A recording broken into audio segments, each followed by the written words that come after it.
In this video, I'm going to show you how you can create placing text effect in CapCut PC.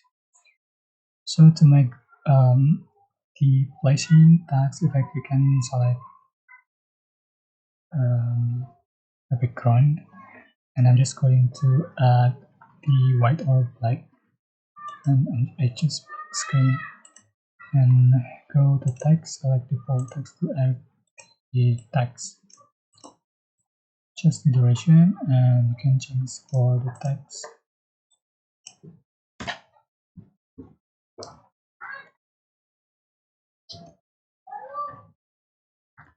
Sorry.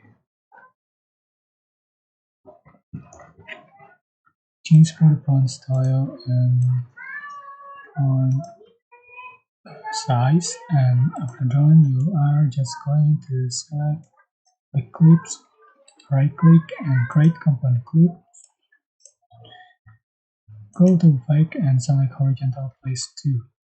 Then you can find this effect in light effect.